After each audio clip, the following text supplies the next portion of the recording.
Can you hear me? Yep, there you go. Okay. Welcome, everyone.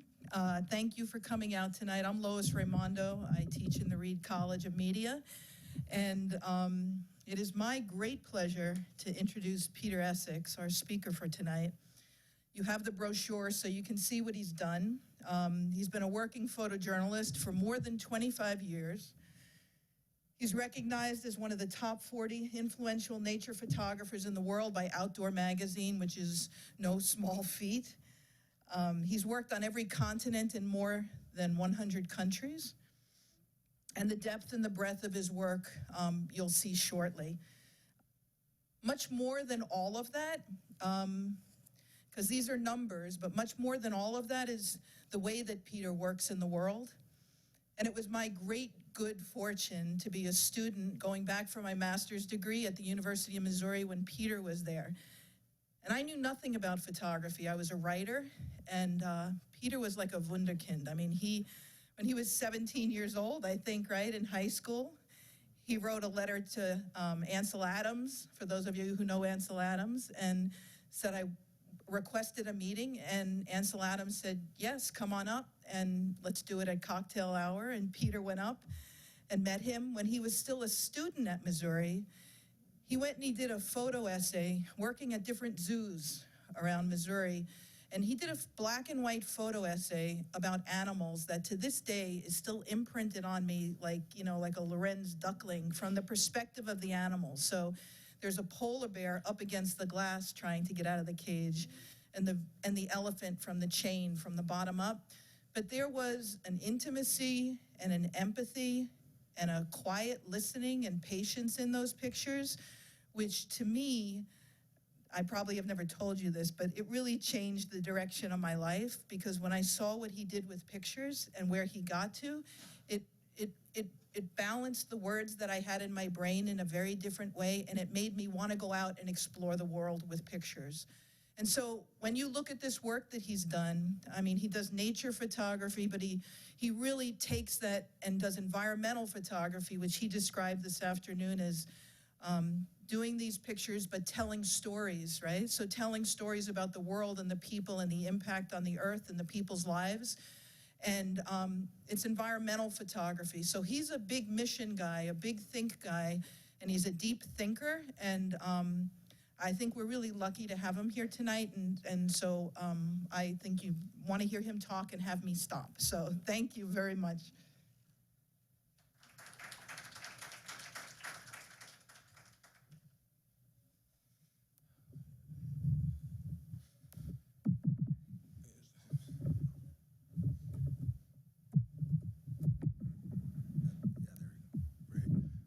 Great. Well, thank you very much, Lois, and it's great to be here in West Virginia at the Media Innovation Center. We've got a great facility here. What I'm going to talk about, if you look at the title, I guess some people might look at the title and say, what do you mean by environmental crisis? You know, is that something that we're... There we go. I'm not really a scientist here, and the purpose of my talk is not really to sort of convince you that we're in an environmental crisis, but I think that we are, and I'll try and show some pictures that hopefully will show that. But what my real mission here is to show you kind of a question, try to answer a question that I've asked myself, is how is the best way to use pictures to sort of illustrate this, to get people involved and to understand some of these issues. So a lot of people, when you look at sort of almost a cliche, I guess, when you think of environmental and climate change, you see a lot of pictures of a smokestack, and it is where the carbon dioxide goes in the atmosphere. This is a coal burning plant in Conesville, Ohio. And if you look at, where our energy goes, about 40% of it will go towards, just living, just living in your house and just getting by and somewhat with your cars. But the other thing to keep in mind is a lot of the environmental issues have to do with food. And this picture is an Amish man that is just hand shucking corn like they used to 100 years ago. And of course, nobody does that anymore. It's all mechanized. And in theory, corn is a renewable resource, but it takes a lot of energy. And that's sort of one thing to keep in mind. What environmental photographers do is kind of follow where the energy goes. They always say, like, investigative reporters, sort of the Woodward and Bernstein, or follow the money, but this is sort of with the energy. That's where the environmental issues are. And that's where the crisis comes in, is because the resources that we're using is not sustainable. In theory, logging, or if you grow trees and you cut them down and use the wood and put another seed in and plant them, it's a renewable resource. But since about 1970, we've been using more of the resources that are renewable, such as timber and water and things that have a cycle. But if you use too much of them, you run into a problem. And that's the sort of the crux of the environmental crisis. And of course, there's a whole problem with just the variance in our lifestyles between the developed world and the developing world.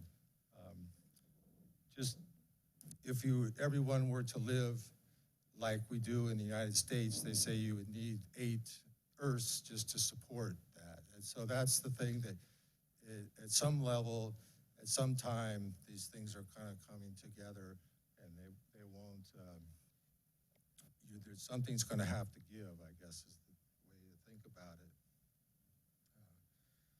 But it is amazing when you start to think of if you just look at, if you were an alien coming into a place like this in Phoenix, this is a civilization that 100 years ago, this was all desert. And because we were able to take water from the Colorado River, we were able to create this whole, civilization with a very high standard of living and lifestyle out in the desert where nothing grows.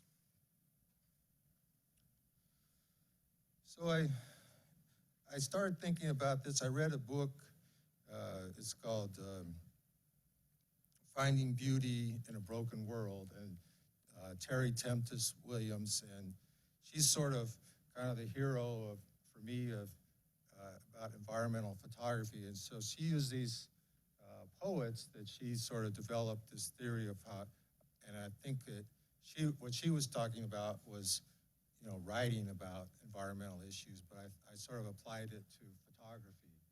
So she used the sort of poets that she was influenced by. And so the first thing that I guess an environmental photographer is, you're sort of looking at what's called the broken world. So these, in some ways, are things that have been, humans have come in and altered the situation. This is in Amazon. The situation there is often, you have a rainforest, but there's people that need food right away, so they cut down the trees and they plant crops. But in the rainforest, the soil is not very good, so it doesn't last very long. So you have to go to the next place and crop. So that's the deforestation cycle. And this is the coral bleaching. Some of you have probably heard about this. This happened to be in the Maldives, but it happened last year. It was a hot year and happened a lot in the Great Barrier Reefs. But when the ocean temperature gets to be 82 degrees for a couple of weeks, there's this symbiotic relationship between the coral and these little polyps that live in them, and it bleaches. So if you look at the climate models, in 100 years, there won't be any coral left. And so a lot of people around the world, they live off of the fish that live in these corals. So that's part of the environmental crisis that's looming. Some of you may have read about the bees. I photographed this gentleman as a researcher at Cornell, but he was up in Maine researching the bee swarms. But all throughout the world, there's been this big decline in bees, and no one quite knows exactly why. It's possibly some pesticides or things, but bees are obviously very important as pollinators for many crops. Pesticides are a big issue. It's called I did a story called The Body Burden, about how pesticides get into your body. Often for most of us, it's if we eat a little residue on fruit, but obviously the people that have to spray, this is in Nicaragua, are getting a large dose, and it actually some of the pesticides can like alter your DNA and have some harmful effects even for your children. And this is what happened, kind of the worst case of pesticide or chemical contamination was in Vietnam.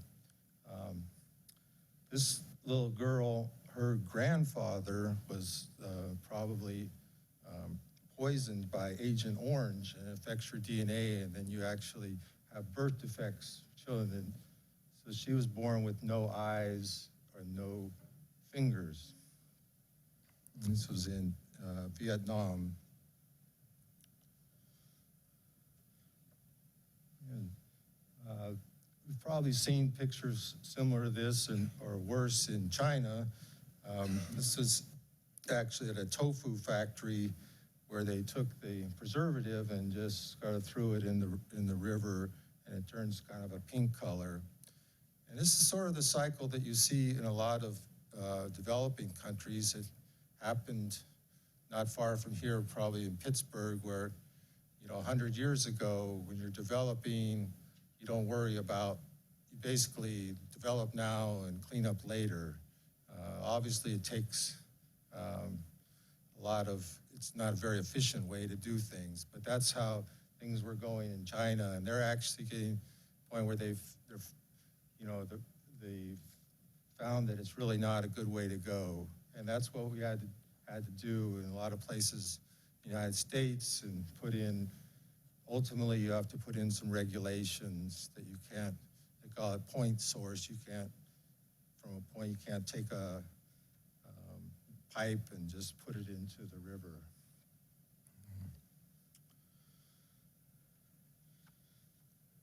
This is in, I did one story about electronic e-waste, and it's sort of a different side of, we think of recycling as always a good thing, and we take our computers, and some of us have learned that you don't put it in the trash can, but you take it to a recycler.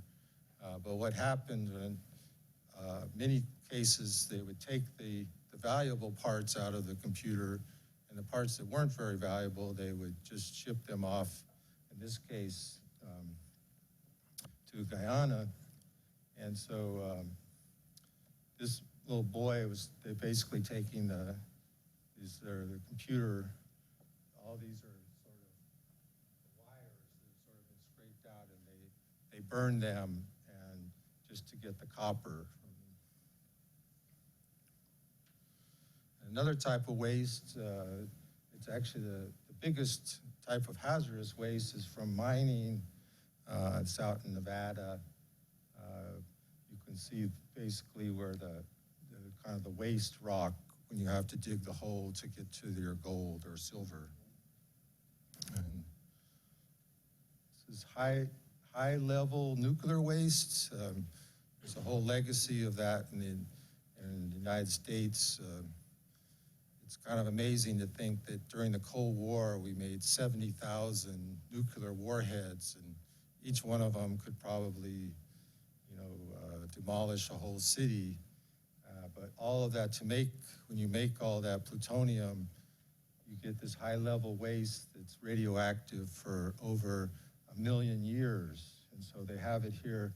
These are in sort of concrete silos, and we're still kind of debating what to do with that. What's the best solution?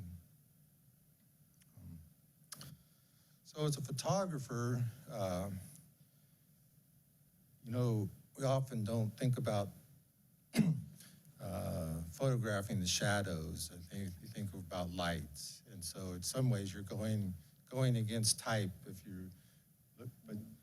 But if any of you are like T.S. Eliot, he has the 4 quartets, and there's one line in there that says that you try to turn shadow into this transient beauty.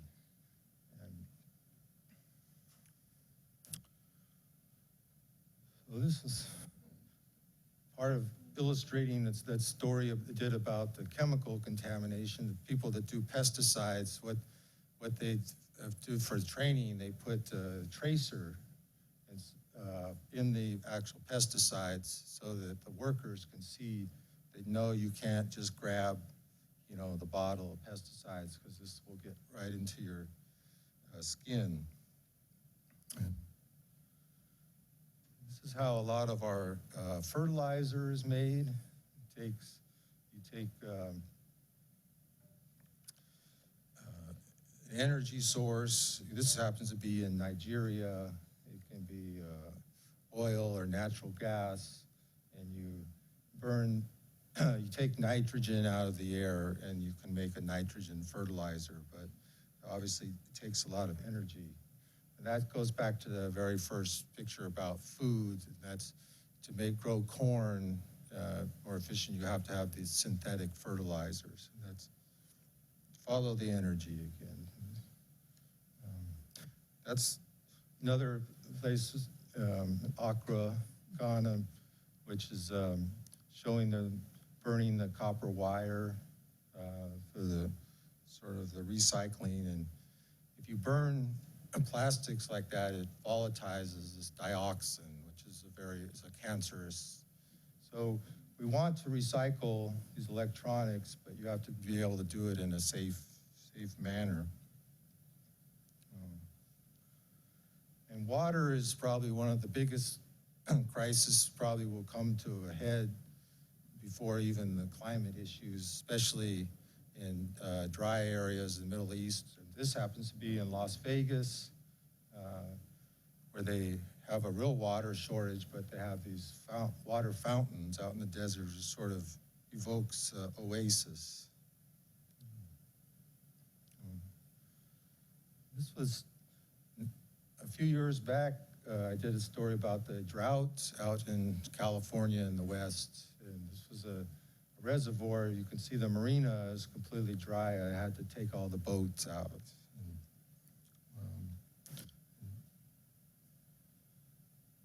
And this is kind of the last one in the issue of shadows. I grew up in Los Angeles, so this is Los Angeles in the background, and they have what's called smog-stressed trees, which is it's in a national forest, San Bernardino Forest. It's right overlooks Los Angeles.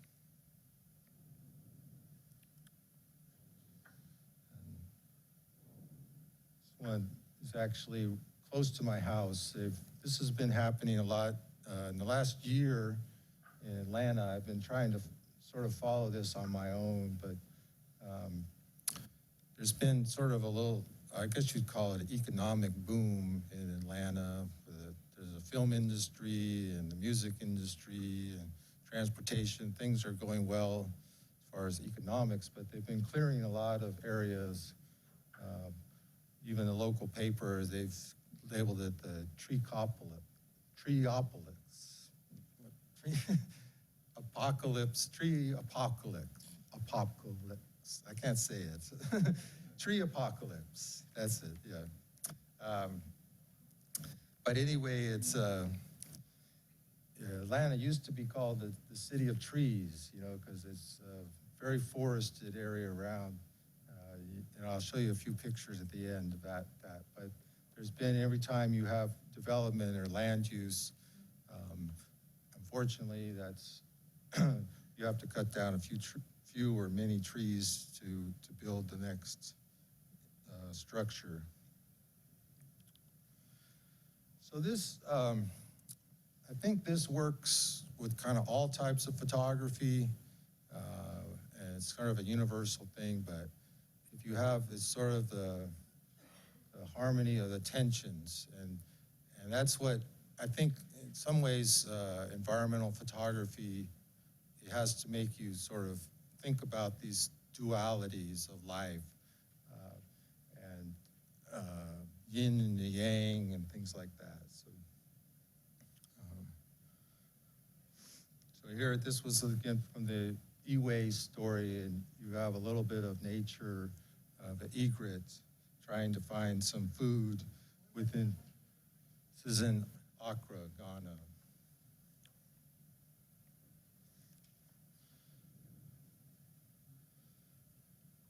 And this was in Lake Erie.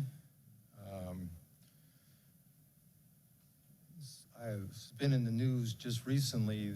In the Great Lakes, they've had a history of a legacy of pollution, and then also there's a lot of agriculture, and when the fertilizer runs off, you get these algae blooms. So they've had a big program that called the Great Lakes Restoration. It was a $300 million program, and it just got cut by 97% cut. I don't know what's they left, the 3%, but it was part to clean up places like this. This is near Toledo in the Lake Erie. But it's sort of a yin-yang, because literally there were people out there just having a boat ride, a recreation. I was flying over it. It wasn't like they were out there doing scientific work or something. They were just having it was like a Saturday recreation. And these are the big dams. This is out in the Glen Canyon Dam, which were made in the 1930s. There was a whole series of these. This was on the Colorado River. And I'll show a few more pictures of this story later, but this is up in the Canadian oil sands, and this is what they call their tailings pond. And they had an incident where the migratory birds flew over and landed in the pond. I think there was a weather event, and you know, if a bird lands with oil, it gets oil on its wings, it will drown. So it was kind of, for the oil companies, it was very bad publicity. So they came up with this sort of a technological solution to it, was they put up this peregrine falcon effigy, which is sort of the predator, and then it's run by a solar panel, and it has a little radar on it. When it sees the birds coming, it activates the signal. So it's sort of a little bit of nature, a little bit of solar power in the midst of oil tailings pond. In this side, I was actually out in Yosemite, and this was after a wildfire, and it just kind of caught me. This was a motorcyclist who stopped and just went out there and was just kind of staring out into the void. And this was in Butte, Montana. Butte is a good example of sort of what happens when a boom town kind of goes bust. It was mining. It was one of the biggest towns in the West in the late 1800s. And there's a lot of gold and silver there, but then when the ore dries up, there's not much left. And I was taking some pictures there and just turned around and just like this little boy looking out the window.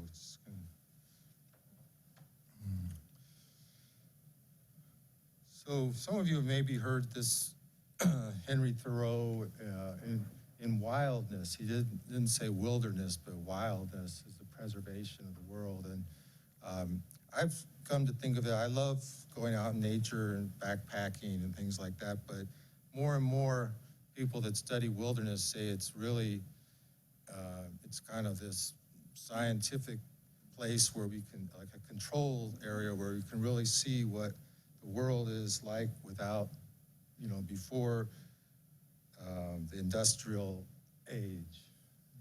So I've done several stories where I just used to call them just landscape stories. This was on the Ozark Highlands Trail in northern Arkansas, in the same area. Always try and get good weather pictures when you're doing landscapes and nature. It's the same trail. It's been harder to get snow pictures, in the south. We don't get much. I live about 14-hour drive from this place, and it started to snow, and I drove all night and got there about 2 o'clock in the afternoon, and there was like this little dusting of snow. By the next day, it had all melted. And this is one of the side canyons of the Grand Canyon, the Slot Canyon.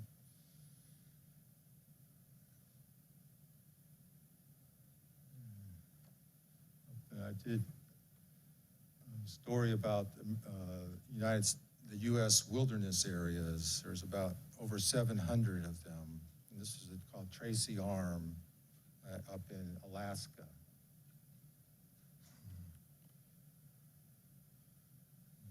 This is a reflection in a national park in Finland. It's also in Finland. I was there in the winter time, and I was there with the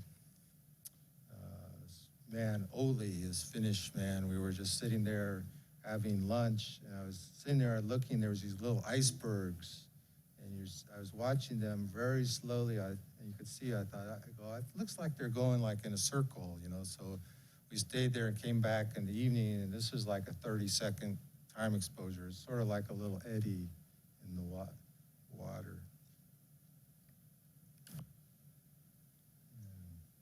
This ended up being sort of the lead picture. Someone had told me when it gets to be minus 20 degrees that the snow freezes on these candle spruces. So we went there, and it was 3 nights in a row we had this idea. This is actually moonlight coming from the side, and there's northern lights in the background. But it's sort of telling a story about a place. So this is indicative of a national park that's right on the Arctic Circle in Finland.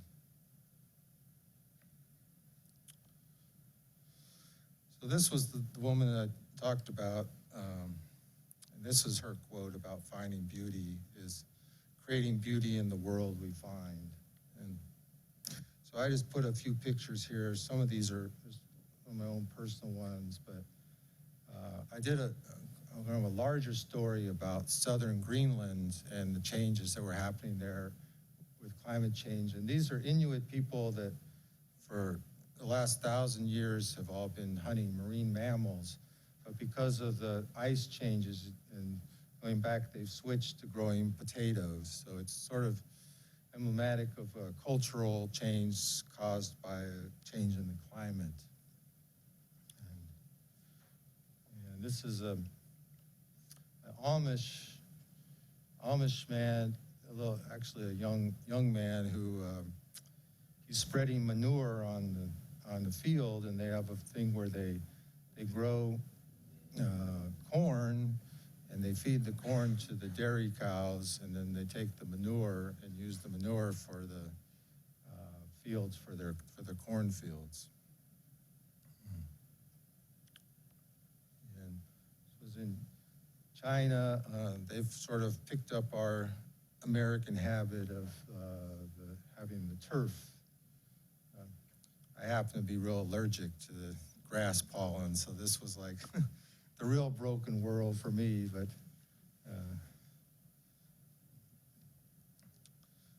and this was actually in Yosemite. It's a there's a famous photo,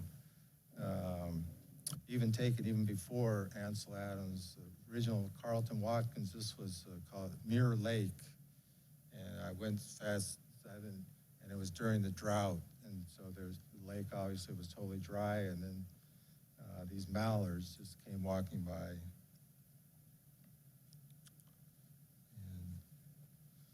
And this happens to be in a zoo as well.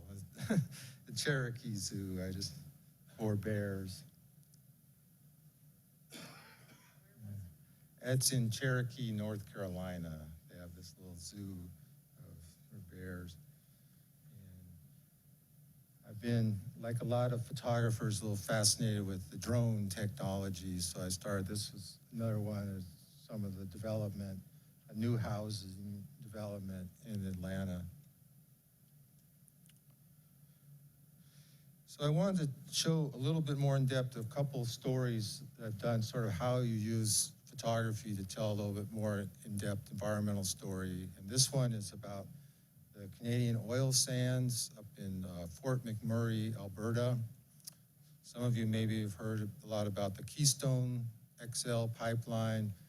And this was sort of where the oil would start and would flow down from Canada all the way down, connect up with a few other pipelines and go all the way down to Houston. So it's known as the world's largest construction project. These are all very large trucks, 400-ton trucks that are all taking the oil sands.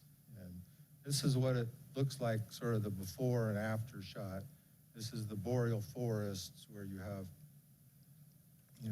spruce and pine trees, and there's what they call a fen. It's kind of a swampland. So the process is very environmentally unfriendly because they have to first cut down all the forest and then scrape away about 200 feet of soil, and you get to a seam of about 50 feet. And so these are the trucks that they use. They're 400 tons. It's kind of hard to think about 800,000 pounds of dirt in one load.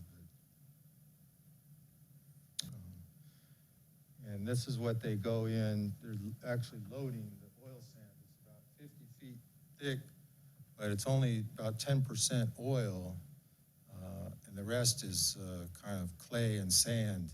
So that's why they kind of call it tar sands or sort of dirty oil, because if you're in Saudi Arabia, sweet crude, you just dig down a hole and your oil just comes up and you can refine it. But here you have this, that's what it looks like. It's sort of like asphalt, but so it has to be, we have to use more energy to actually heat it up and get the oil to come off the top.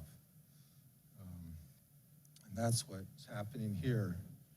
Far on the left, you see that's the actual oil, and then from there it goes in the pipeline and it would go down to be refined. Right now they have little small areas of pipelines, but mostly it's put in railroad cars and things like that. And as far as the worst water pollution part is the tailing sands. Excuse me. It's a lot of suspended of this clay and sand and leftover oil, and so it becomes land that's really, there's not a lot you can do with it. That one picture with the peregrine falcons is sort of like that. It's called the tailings. So I tried to look at sort of what was the cultural dynamics of a boom town, and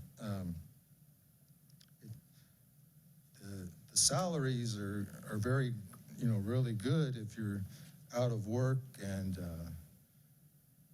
they say it's about 3 times their salary. If you're a carpenter, skilled carpenter, you might be able to make $200,000 a year if you go there.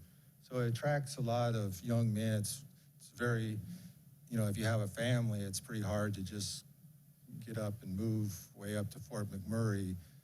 But so it attracts a lot of young men. This is actually in a convenience store. They're all gathering. This is what they're having for lunch, which is a lot of kind of junk food type stuff.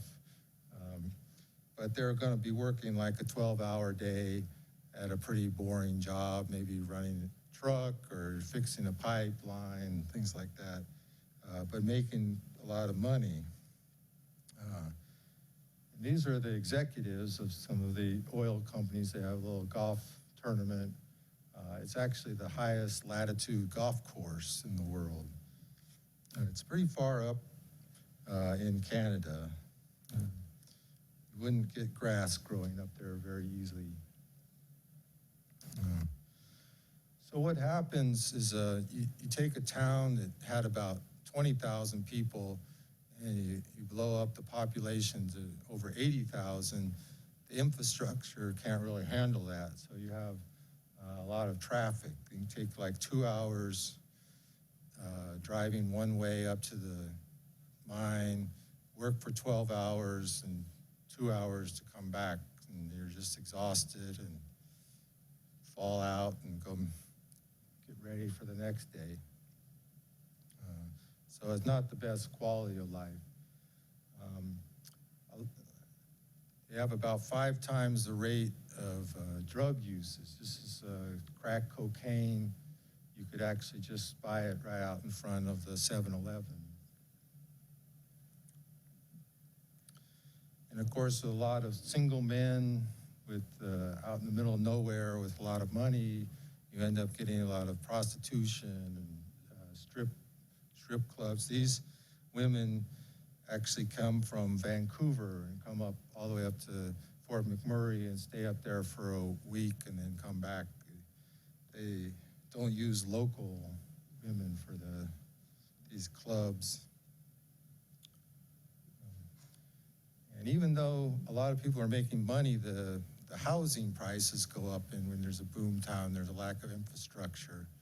So you end up with a lot of people that are homeless, and some of them get because they're drug addicted or spend a lot. There's also a problem with alcohol. So this was in the Salvation Army. People sort of a flop house in the basement. And it's not too bad, maybe in the summer, but it can get down to like minus 30 degrees in the wintertime. So it's not the most pleasant place to be homeless. And you can see on the left, that's sort of the outline of what the upgrader or all the industrial part. And in the back is your tailings ponds. And then this is the Athabasca River, which is the 3rd largest river in North America. You know, you're talking almost like the Mississippi type size. But there's getting a lot of pollution because there's not much barrier here between all of this industry and the water. So downstream, there's about 5 different, what they call in Canada, First Nations groups or tribes, or we call it Native Americans. Also could see the Northern Lights there as well. It's kind of neat. And one of the tribes I met, their culture is around fishing, and they've been finding these fish that have these kind of strange red spots, and nobody has ever really been able to identify exactly what that's had. And they've had 5 members of the tribe have had this rare cancer. So that it's one of those things that they've never been able to prove if it's really a cancer cluster or if the fish are causing it. But local people think that there's a problem. And because they've sort of lost a lot of their culture, there's a high level of alcoholism among the native peoples. And that's just sort of what the tailings ponds, and this is sort of the low-tech kind of way to keep the birds away, this little scarecrow.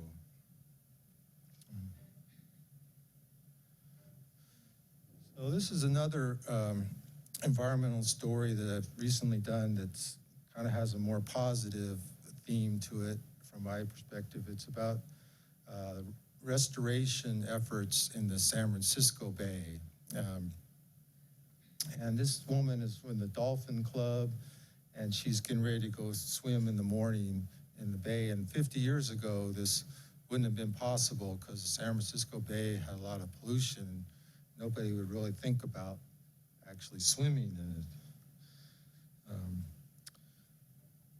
So we always try and do some kind of unusual way of showing how do you show the Golden Gate Bridge, which has been photographed so many millions of times. But I went up in a helicopter, and this is one of the 18 pictures, stitches, which is probably some of you, maybe if you're in photography, you know how to do that. It's not too hard when you're standing on the ground with a tripod, but when you're in a helicopter, the helicopter kind of has to move and sort of rotate without, it has to be completely on axis. But the idea was to show this here, behind the Golden Gate is the San Francisco estuary. So we picked this story because there's a broader issue about many of the largest cities in the world are located on estuaries. Shanghai, Sydney, Tokyo, New York, London, and it's obvious that over time, where a big river comes down, meets the ocean, that's a great place to put your city, because of transportation. And so throughout history, it's always kind of worked that way. But what happens is when you develop that, you kind of destroy a lot of the native salt marshes. And so in most of these cities, those marshes protect you from flooding, and plus they're all the habitat for a lot of your wildlife. And that happened obviously here in San Francisco, but there's been an effort at restoring them. So this is what about 10% of the natural salt marshes are left in San Francisco, and they have a 50-year plan to try and make it go up to 30%. So that's a big, ambitious restoration goal, and they have a lot of environmental groups and state money, and they used to have some federal money that was doing it as well. But these are areas where they flood during the high tide, and then they're very unusual ecosystems because they flood, and then they're dry part of the day. And they're actually the most biologically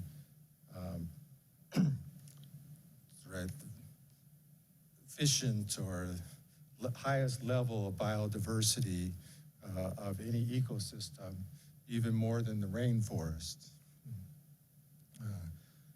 So here's one of the little critters that calls the salt marshes a pickleweed, and it actually is one of the only mammals that can drink salt water.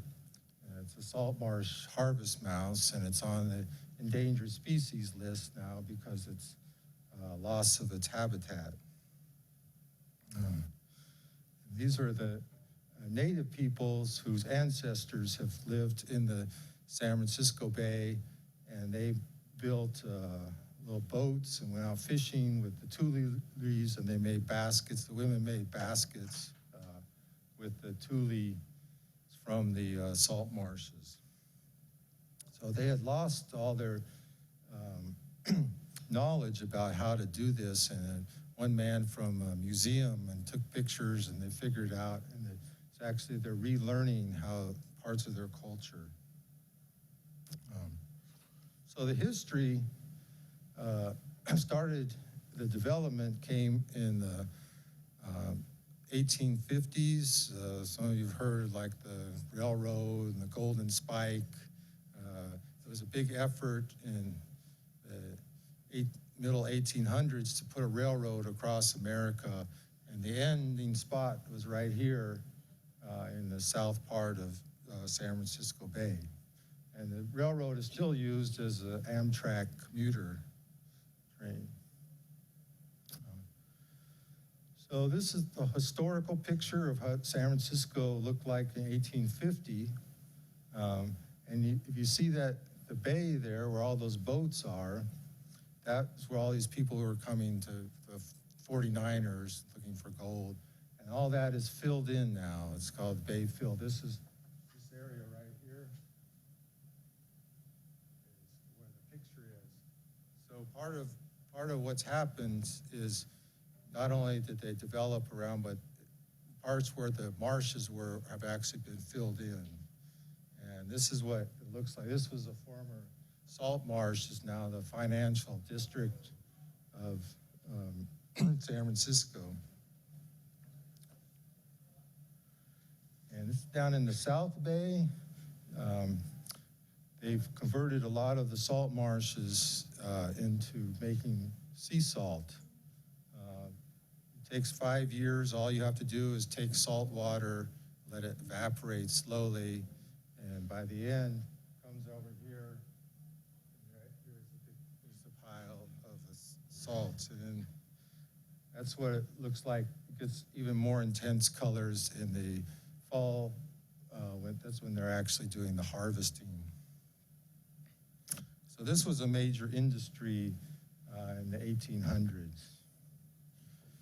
And part of the restoration plan is the company, which was Leslie Salt, but is now part of Cargill, has actually sold 2/3 of those ponds to the U.S. government to be a wildlife refuge and to restore them. But they're still operating in that one area, and this is a pretty big pile of salt. The other industry that you often get, the same reason you have the boats coming into the bay, and you have the petroleum refineries, because it's a good place where you have a deep water port. And these are salt marshes in the foreground. Now a lot of the industry is coming from, these are cars that are coming from Asia. So there's a lot of economic development. So that's, I originally got this story idea where there was a global estuaries forum, and they brought together environmental people with all these business leaders, because people at cities always want to develop the economy and growth, and the ports, a lot of that's with the port. So how can you do that and still keep your salt marshes intact? And that's what San Francisco is trying to do. This is some of the legacy pollution. This is why you wouldn't swim 50 years ago. A lot of the bay was like this. Now there's just a few little places left so where you can see it at low tide. So restoration is sort of a creative thing, is you can't really put things back exactly how they were. So what they've done here is they've taken this was a place where they used to make salt, and instead of putting it all back in the marsh, they've made nesting islands for these birds. These are terns. So these are actually, some researchers, and these are decoys. Those are the actual birds up there who, they were really happy about that, because they had about 50 pairs of terns that were actually using the island nest. And these are sandpipers, and another restored marsh. This is at high tide, so it's flooded at high tide. So I think it was 1989, all of a sudden these sea lions came right on. This is right by Fisherman's Wharf. It's a real tourist place. And at first they tried to shoot them away, this is not going to be good. these were actually places where the boats would come in the marina. But then they found out it was kind of a tourist draw. Everybody wanted to come see the sea lions. But the scientists all said this is really great news because there must be something that's drawing them here. And it turned out, they found out it was herrings had come back. So the water quality had gotten good enough that the sea lions came back, and so they've stayed. And it turns out that it's a great place for them. They can have plenty of food, and they're not really bothered by anybody. It's kind of right up here is kind of the ground zero for social media. It's the headquarters of Facebook, and they're right on the a former salt pond that they're going to restore this area back into a salt marsh. You have Google is also involved in some of the restoration there, just right down the road. And this was a former salt marsh that they dried up in this threatened snowy plover. It's about an inch tall, actually nests right out on the beaches, but because they're very sensitive to any disturbances, they came to these salt pans. So they decided to leave a few for nesting habitat. They even took these old oyster shells to give them a little cover from foxes that come and eat them. So again, this is sort of a way that you're not really bringing things back exactly how they were, but you're trying to enhance the wildlife. And duck hunters, they in one area of the bay, they've sort of regulated the bay for the best habitat for ducks, because there's over 100 duck hunting clubs historically have been there. So they've decided to leave them there because it actually, even though it's not exactly how it was, it's created a lot of good habitat. And there's a whole bunch of volunteers, NGOs. These were young kids from the AmeriCorps who are spending their whole year restoring. This is a former Air Force base. This was a runway, and they're actually bringing it back to salt marsh. And here's what a lot of locals think of when they think of the San Francisco Bay. This is the AT&T ballpark, and McCovey Cove, they actually will hit a home run all the way into the bay. And the bay, and a lot of times if you do an analysis of how many people actually come to San Francisco Bay, it's a big tourist draw for people from all over the world. So a healthy bay is actually very good for the economy as well as for the habitat for the wildlife.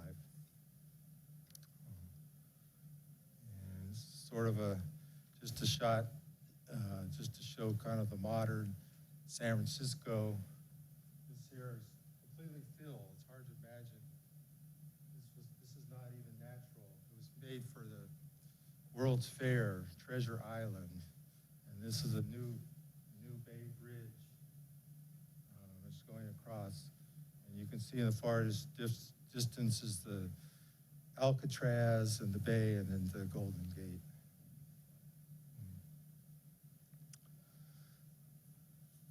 Kind of finished. This is a project that I've been working on for about a year and a half for the Fernbank Museum. It's a natural history museum in Atlanta, and they are restoring this urban forest.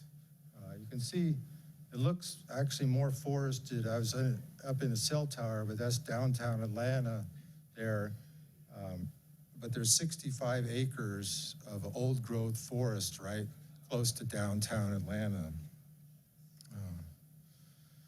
And the person who started the museum actually lived on this area. Her father was a Supreme Court justice in Georgia, and she never had children, and so when she was older, she established this Fernbank Museum, but they never really did much with this property. It was sort of closed up, it's fenced off, and a lot of invasive species came in. So in the last year and a half, they've had a whole effort to restore the forest. So what I did was basically, they call it Fernbank because that's the bank. And if you look closely, here is English ivy, which is a native. It's actually been throughout the whole, there used to be ferns on that bank, but a lot of people in the South, they grow this English ivy, and the seeds all come in. And so they've spending a lot of hours, people actually with a machete going in, a lot of volunteers just taking out this English ivy. So this is a large eastern hemlock. It's a champion. They have this, what they call a champion tree of Atlanta. It's the biggest of its species. So I kind of got, I was a lot of feeling like I was down in the canopy. You kind of walk on a path. So I got involved in using a drone to get kind of above the canopy and to take some pictures of the forest from above it. So these are some examples. There's one small little pond. These were last fall.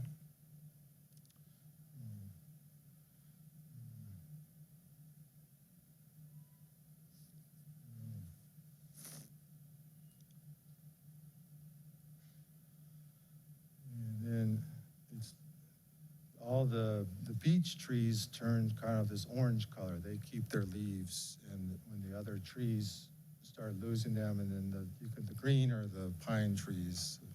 It's what they call the Piedmont forest. It's kind of about 1,000 to 2,000 foot elevation. It goes throughout the eastern coast. It's the next thing up is sort of the Appalachians. So it's a different ecosystem. This is as it starts to get more towards winter, and in December, the leaves are falling off.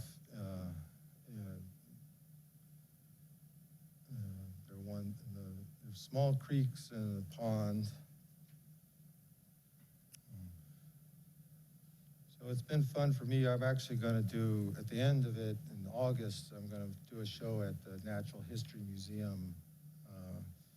But I documented some of the restoration, some of the people that worked on just doing some of the work, but a lot of the show is just going to be sort of the natural beauty of this forest.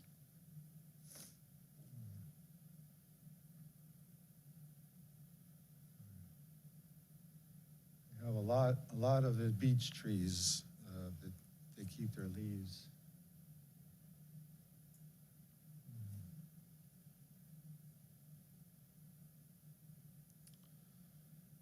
And over 2 winters, we haven't had any snow in Atlanta.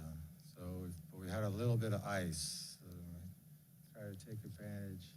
And we had one time this year where they were forecasting snow, but it just turned out to be ice. So, and when this happens in Atlanta, people kind of freak out and don't drive and cut no school for 3 days and things like that.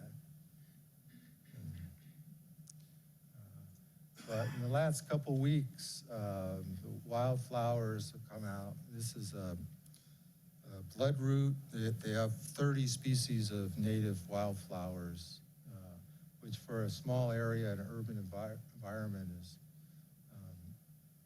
quite remarkable. This is the first ones that come out are these called bloodroot.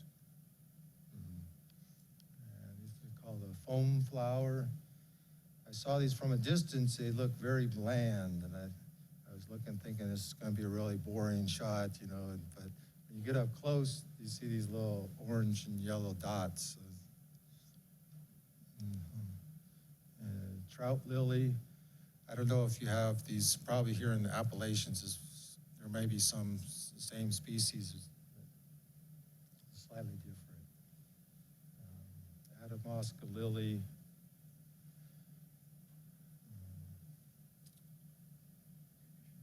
I've never heard of such a thing before, but this is it's called turkey tail fungus.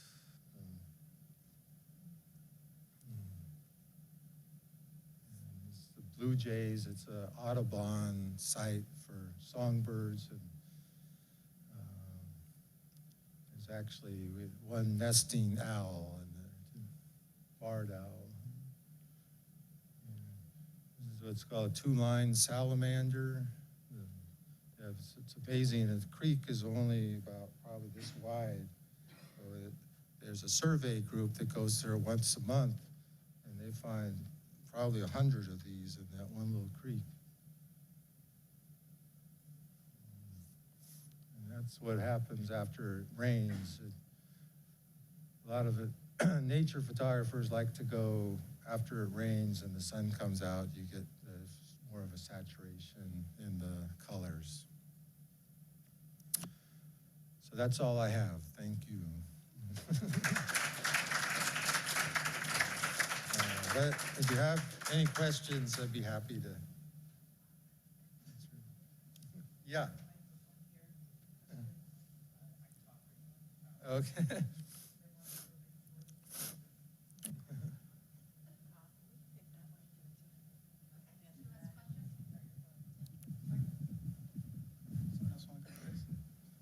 I was wondering if, do you think in general the quality of the photo comes second to the story you're telling, and that, I don't know, how do you get in touch with, because it seems like you do a lot of work with, maybe conservationists and people kind of working to protect the planet. How do you get in contact with them? Because it seems like that's a really important part in getting good pictures, isn't just a high-quality photo, but a story and something. Yeah, no, you try and balance, you try and have both. If the quality of the picture is not very good, the magazine's not going to want to publish it, so you have to kind of do your research, understand the issues, and then after you know the issues, you have to go out and sort of find the place to visually tell that story in the most dramatic way. So it's really important to get a high quality production values of the picture. Can you tell us, for one story for Geographic, for the tar sands, right? Mm-hmm. How much film would you shoot to publish how many pictures? Yeah, it's amazing how publishing, especially with in the still print media, a large story now might have 12 images. Each one is large, but each of those 12 pictures are very selected to tell a different part of the story. And if you were to ask me, take 50 mediocre pictures or 12 really good ones, it's much harder to do than 12, but to get that, you go out, if you say you spend 6 weeks in the field, if you do the math and everything, you might take 20,000 pictures. And then it's just an editing process where you take all your tailing sands photos and you put them over in this folder, and you look through them and pick the best ones out. And then you end up with a show maybe of 40 pictures or something like that. And then from those 40, to me, the 40 is the best story. That's where you can kind of tell the different issues. But from that, publishing, you could actually publish a little more online, which is good because it's not as, obviously, people can just flip through a slideshow. It doesn't have the same cost as printing on paper and mailing it and things like that. Yeah. Good.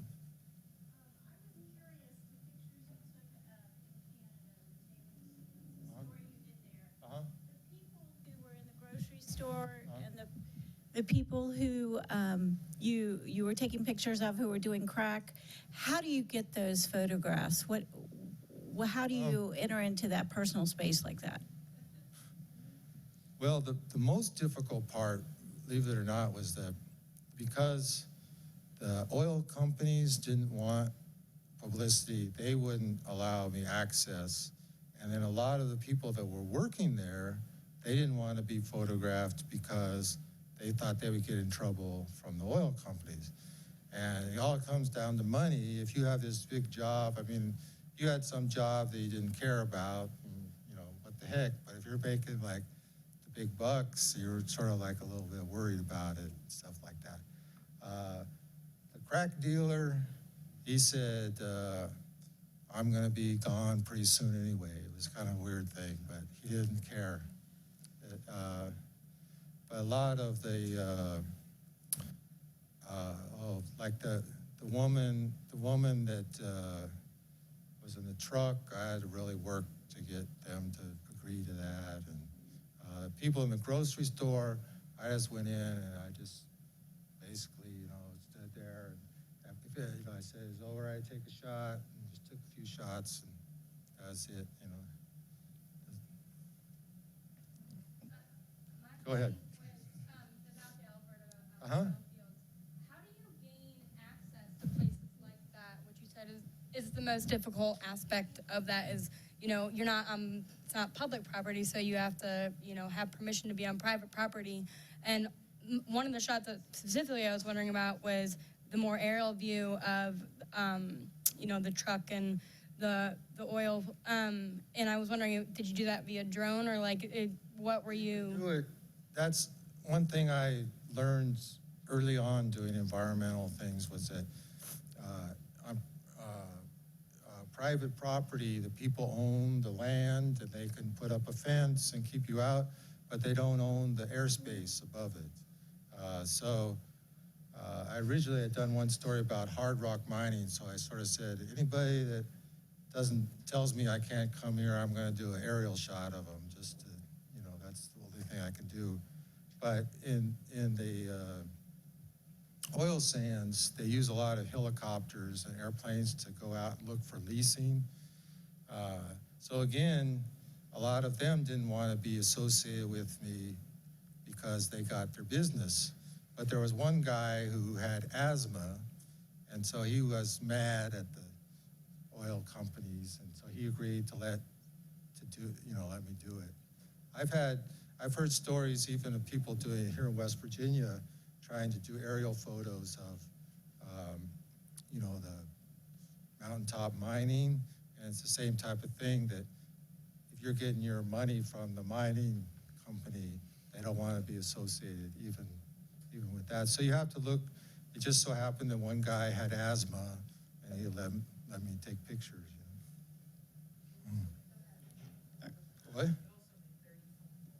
Yeah, they have to keep calling. It's a lot of persistence, too. The oil companies really, they never told me no, but they just sort of like strung me along. I have two questions. So the first one is in Alberta, the oil sands one, when you took the picture of the guys in the grocery store, there's a picture in the background of a family. It was like a wife and children in the background, and you were talking about them being single men. Was that on purpose, or was that just a detail that just happened to be there in the background without you noticing?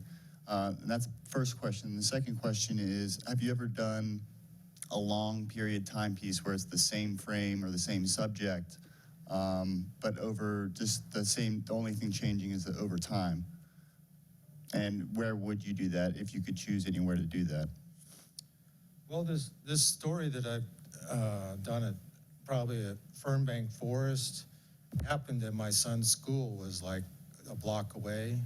So I've been able to go back there many times in different seasons and things. But most of the stories that I've done, the time, if you're going up to Finland, every day costs a lot of money, you know, to be in the field.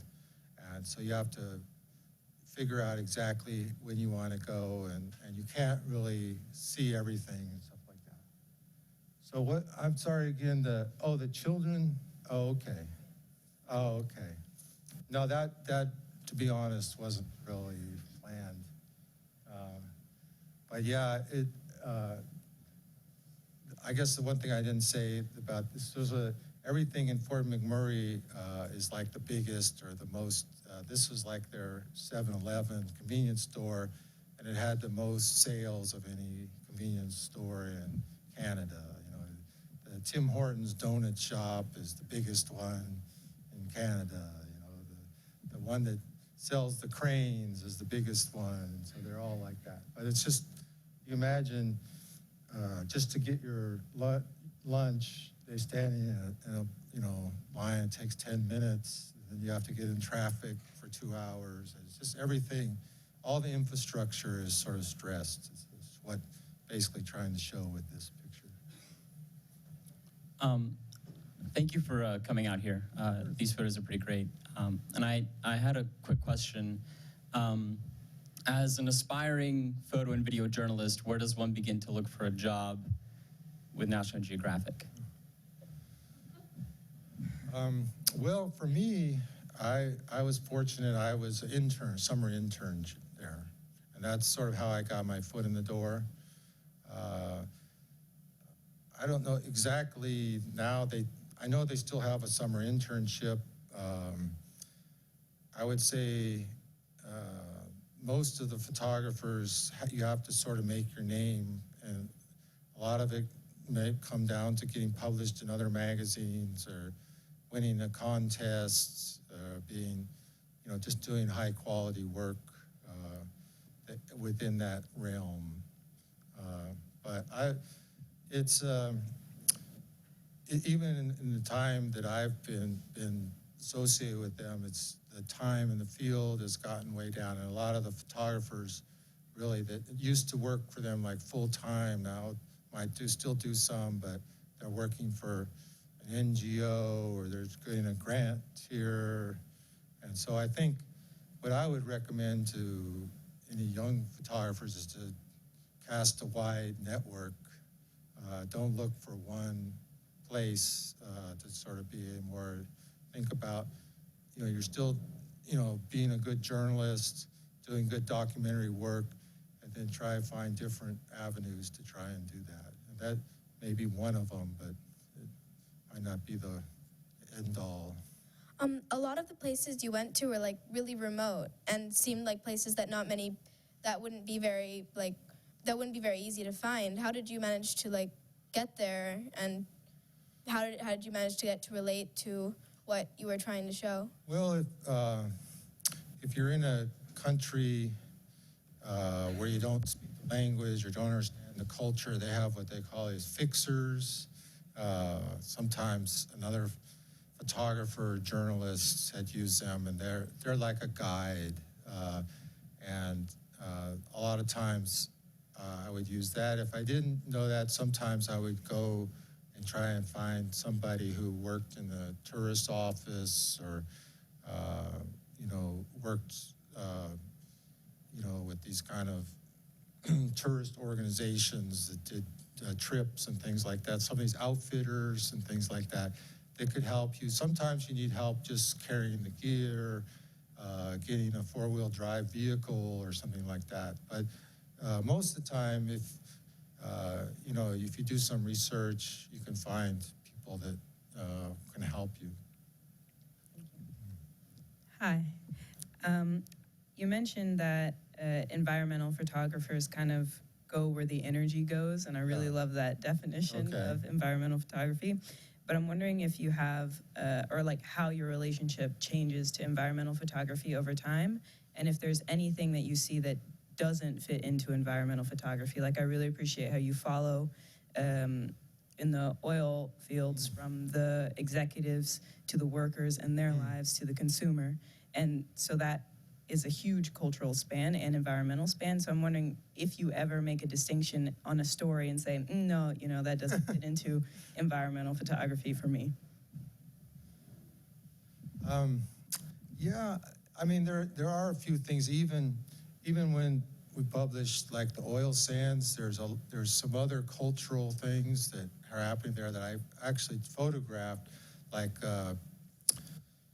and you could do whole stories about them. Like there's all the taxi drivers are from Somalia, and all the nannies come from the Philippines. And so there's all these different, there's a whole Islamic center there, you know, and things like that. And so I took some pictures and ultimately said, well, the real interest is the environmental side of it, you know. We did use a lot of these pictures of the miners and things like that, but that, you know, would be more what you would call a cultural story or things like that. But I do believe that, you know, especially like this issue of climate change, it's affecting everybody, you know. That's, I've taken more of a view that, you know, not so much this like a nationalism or these different borders, but it's more like we're a global, and that's what an environmental photographer sort of thinks about things, more of an ecosystem, not so much centered on such a country or state or city and things like that. But it's a good question. Oh, yeah.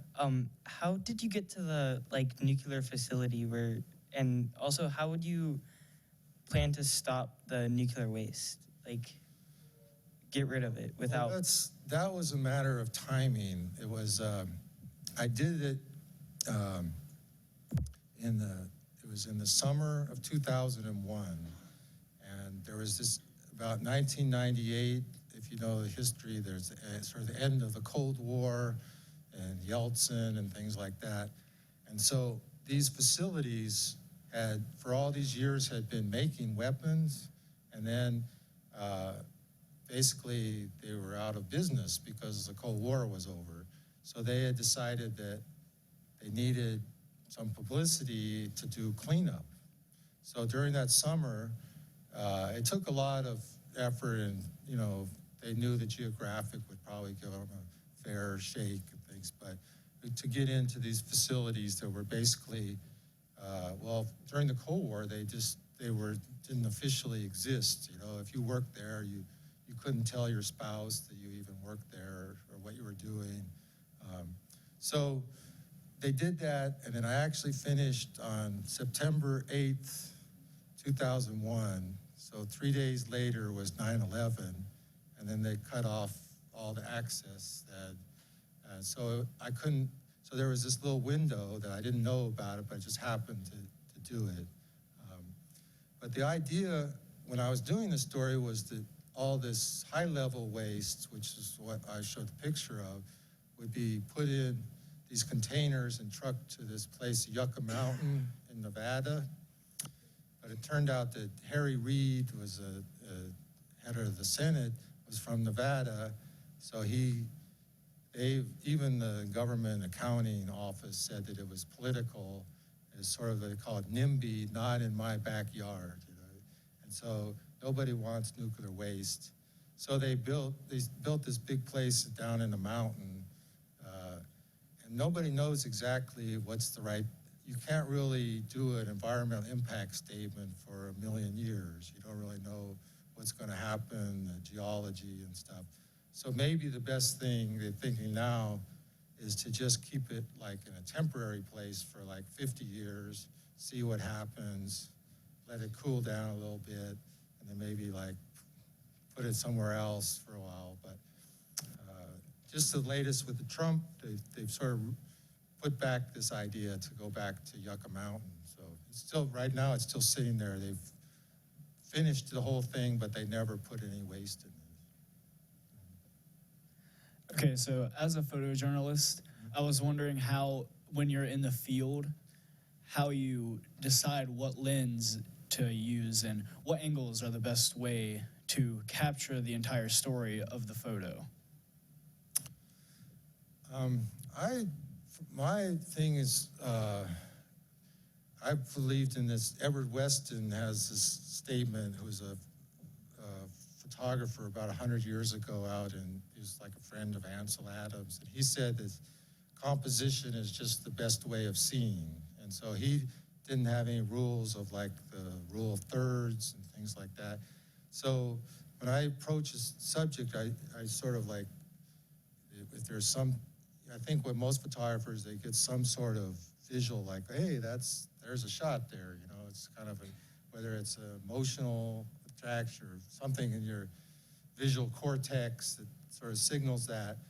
And then for me, I set up and I try and do the shot that I see first, and then maybe try and like a sort of start thinking of alternative ways. Maybe I could do it, but a lot of times you just kind of see it in your mind's eye right there, and that's what it is. And then you kind of make the lens sort of to match what you saw. Okay, we have time for one more question. Hi, I was wondering on those projects that you said you've been working on for like over a year, are those for like publications or are they something that like you're working on your own time? And also I wanted to ask like if you also do like recreational photography as well as for your job for like certain assignments from publications, like how do you think your work differs or like the product of your work differs in those two settings? Yeah, I try to take pictures every day, so whether it's for an assignment or not. So I don't think there's that much different. I think it's better. I think personally I like it when you have more creative freedom and just to do your own thing. But the Fern Bank, they gave me a commission, and I sort of like worked on it and just kept track of my time.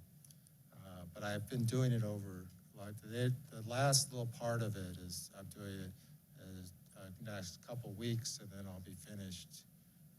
And then I'm going to do a little thing. But most of the other stories were the other ones I did were, I had to have a budget, and you're on travel, and you have to keep track of all the dollars exactly where you're doing stuff like that. And I guess was that the last. All right. Okay, thank you so much for coming tonight. We really appreciated it.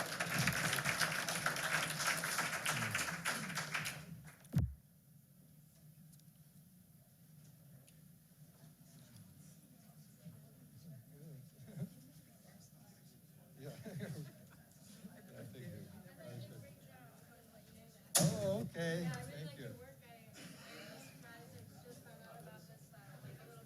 Okay, well, thanks for coming. Appreciate it.